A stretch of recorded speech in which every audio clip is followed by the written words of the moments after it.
Y'all already know what time it is. Tell the Truth Tuesday. And y'all gonna stop playing with me. I'm way too grown and way too grateful. And I'm gonna jump right in. I don't know about y'all, but in this last year, and maybe even beyond that, I had to update my emergency contacts.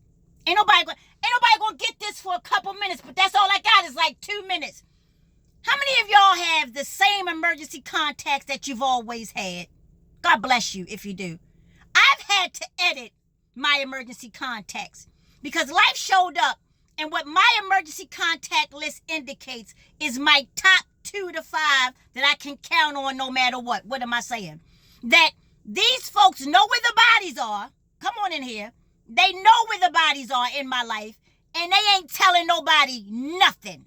Ain't nobody talking back to me. They know where the bodies are, but they will protect my heart and my privacy with everything they got before they throw me under the goddamn bus. What am I saying? What does it have to do with emergency contacts? Because the emergency contacts are the people who know you and know how to instruct somebody in an emergency on your behalf. What am I saying?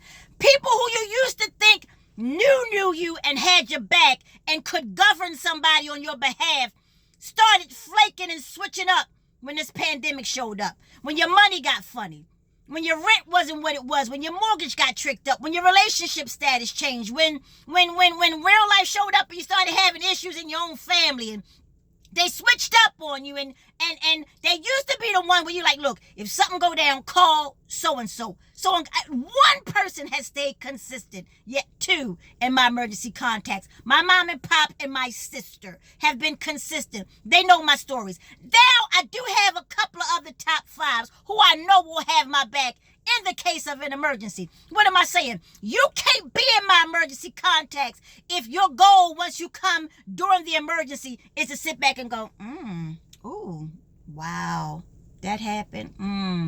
Wow. No, I'm her aunt. I'm her aunt. Girl, it's a mess. See, you can't be I don't give a rat's ass if we cousins, sisters, brothers, niece, aunties. If you come in to judge, incriminate, and talk about me, even though we got blood and kin, you can't be in my emergency contacts. What am I saying? Here's what I'm saying. If you really know me, I'm going to say it. I'm just going to put myself out there.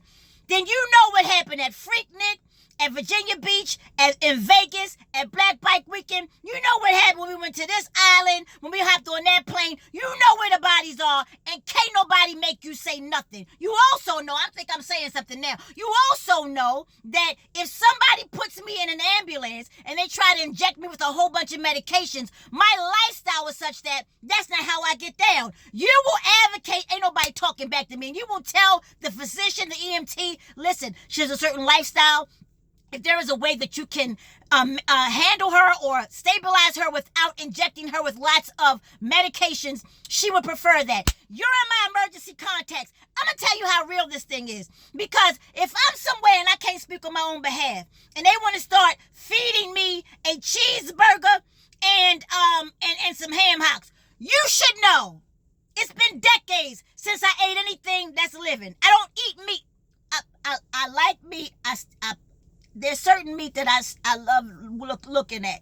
They don't get what I'm laying down. What am I saying? There's certain meat that I'll look at and I'll play with it, but I ain't going to eat it. That's all I'm saying. Y'all do the math in between. What am I saying? You would know and you would advocate because you're in my emergency contacts, because you know my story. You know how I get down lifestyle-wise. You'll say, you can't feed that to her. She's been vegan for over decades. So what am I saying? If you can't advocate for me, if you can't cover me when I'm vulnerable, if you can't be there for me when all my shit fall apart, you can't be in my emergency contact. And I don't give a rat's ass how long you've been knowing me. Behavior will instruct me that you can either handle an emergency. Here's the last thing. Can you emerge in an emergency? Or do you get swallowed up in the trauma? Because if you can't emerge in an emergency, you can't be in my emergency contact. I can't have nobody panicking. Oh my God. I don't know what to do. Go somewhere and sit down. Get my auntie, get my sister, because my sister going to regulate. My mother going to regulate. My best friend going to regulate. My sister best friend going to regulate. What am I saying?